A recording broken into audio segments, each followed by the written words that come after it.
UPSC exam எழுதினவங்களை எல்லாத்தையும் பார்த்தீங்க அப்படின்னு சொல்லி சொன்னால் தேர்ச்சி பெற்றவங்களெல்லாம் பார்த்தேன்னா ஐஏஎஸ் ஐபிஎஸ் ஐஆர்எஸ் இந்த மாதிரி எக்ஸாம் எழுதி பார்த்தவங்களாம் பார்த்தீங்கன்னா 3 நேரம் சாப்பாட்டில் 2 வேளை கூட சாப்பாடு கிடைக்காம அந்த மாதிரி கஷ்டப்பட்டு வந்தவங்க தான் நிறைய பேர் பாஸ் பண்ணி அந்த 80% அவங்க தான் பாஸ் பண்ணி வந்திருப்பாங்க.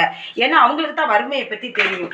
அப்பமெல்லாம் பார்த்தீங்கன்னா நினச்ச நேரம் 3 நேரம் சாப்பாடு கிடைக்காது, வடை கறி காஃபி டீ அது இதுன்னு நினச்சதெல்லாம் கிடைக்காது. அந்த நேரத்தில் நாங்கள் ஹாஸ்டலுக்கு போகும்போதெல்லாம் அம்மா இந்த மாதிரி தான் வறுத்து கொடுத்துடுவாங்க. அரிசி இந்த அரிசி எடுத்து பொரி அரிசி போட்டு வைக்கிறது, இந்த பச்சை பயிர்கள் எல்லாம் வறுத்து இப்படி கொடுத்து விடுறது. என் பொண்ணு இன்னைக்கு ஹாஸ்டல் கிளம்புறா, அவளுக்கு நான் அட்வைஸ் பண்ணி நான் அனுப்பி விடுறேன். அம்மா நீ காஃபி டீ பப்ஸ் அது இதுன்னு நீ போய் வெளியில் போய் குடிக்கக்கூடாது, அது எப்போவாட்டு ஒருக்கு உனக்கு ஆசை வந்தால் சாப்பிட்டுக்கணும். ஏன்னா அந்த பண்டங்கள் எல்லாம் ஞாபக சக்தியை குறைக்கும், மெமரி பவர் உனக்கு நீ ஷியோராக இருக்கவே இருக்காது, உடம்பை ரொம்ப சோர்வாக்கும், படிக்கணும்னு நினைக்கிற நேரம் ஒரு மாதிரி தலைவலி வரும், இந்த மாதிரி வரும். அதெல்லாம் நீ அவாய்ட் பண்ணிவிட்டு இதை தான் நீ சாப்பிடணும் அப்படின்னு சொல்லிட்டு என் பொண்ணுக்கு வறுத்து ஹாஸ்டலுக்கு நான் கொடுத்து விட்றேன். பாருங்க எப்படி இருக்கு.